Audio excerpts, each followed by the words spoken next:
natutong matulog ng maaga, hindi dahil sa pagod, kundi dahil sa takot. Sa baryo na San Isidro, hindi sinasalubong ang buwan kapag ito'y bilog na bilog. Hindi ito pinagmamasdan. Hindi ito hinahangaan. Dahil ayon sa matatanda, ang buwan ay hindi lang nagbibigay liwanag. Ito rin ay naglalantad ng mga lihim na pilit ikinukubli ng tao. Tuwing kabilugan ng buwan, may isang nilalang na nagigising. Hindi ito multo. Hindi rin ito hayop. Isa itong taong may dalawang katauhan. Isang pusong marunong magmahal at isang katawang uhaw sa dugo. At sa baryong ito, may isang dalagang araw-araw na nagdarasal na sana sa susunod na pagsikat ng araw, tao pa rin siya. Tahimik ang San Isidro sa araw, ngunit kapag sumapit ang gabi, lalo na tuwing kabilugan ng buwan, parang may humihinga sa dilim. Kapag tumunog ang kampana ng simbahan sa 12:00 ng hating gabi, lahat ng ilaw ay pinapatay. Lahat ng pinto ay isinasara. At ang mga bata ay pinatatahimik.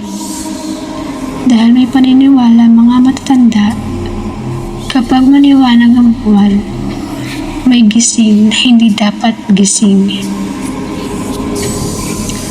Sa dulo ng baryo, may isang bahay na luma at tahimik. Parang iniiwasan ng hangin. Doon nakatira si Lira.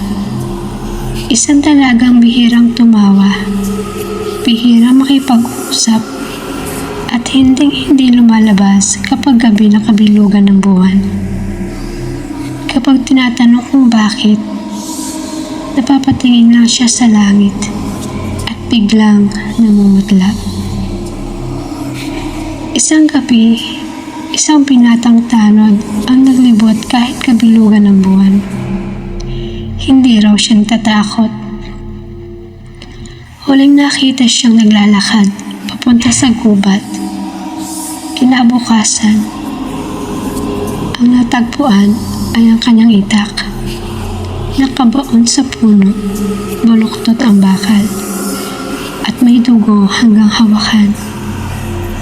Walang bangkay, parang nilamon ng dilim. Habang nagkakagulo ang baryo, si Lira ay nakaratay sa sahig ng kanyang bahay. Nilalagnat, nanginginig, at tila may gumagapang sa ilalim ng kanyang balat. Sa salamin, napansin niyang namumula ang kanyang mga mata. Ang kanyang mga ngipin ay tila mas matutulis.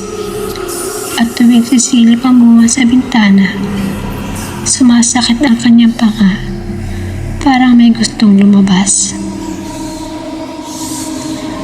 Bumalik sa alaala ni Lira ang isang gabi ng kanyang kabataan. Ang kanyang inay umiiyak habang nilalagyan siya ng asin at abo sa noo. Kung malalaman nila ang totoo, papatayin ka nila, anak. Doon niya nalaman ang katotohanan. Ang ama niya ay isang nilalang mula sa gubat. Isang halimaw na nagiging ganap lamang sa ilalim ng buwan. At ang dugo yun ay namamana. Dumating ang gabi ng kabilugan ng buwan. Ikinadena ni Lira ang sarili. Hindi para sa kanya, kundi para sa baryo. Ngunit sa mismong pagtama ng liwanag ng buwan, pumutok ang kanyang balikat. Humaba ang kanyang mga daliri. Ang balat niya ay tila napupunit mula sa loob. Ang sigaw niya ay naging ungol, malalim at gutom. At nang mapatid ang kadena, wala nang bakas na pagiging tao. Sa kagubatan, Ang halimaw ay mabilis, tahimik at brutal. Isang grupo na magnanakaw ang nagtangkang magtago roon. Isa-isa silang natahimik. Walang sigaw, walang takas. Kinabukasan, ang gubat ay parang dinuya ng kamatayan. Mga puno ay may bakas ng kuko at ang lupa ay pulang-pula. Nagtipo ng mga tao, may sulo, may itak. Pinuntahan nila ang bahay ni Lyra. Pagpasok nila, si Lyra ay naroon, mahina, tuguan at walang maalaala. Ngunit sa ilalim ng bahay, may lagusan papunta sa gubat. Doon nila napagtanto ang katotohanan.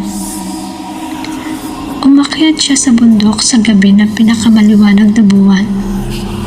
Sa pagkakataong yun, hindi na siya lumaban. Tinanggap niya ang halimaw. At sa unang pagkakataon, hindi na siya umiiyak. Ngumiti siya. Hanggang ngayon, may mga nawawala pa rin sa San Isidro.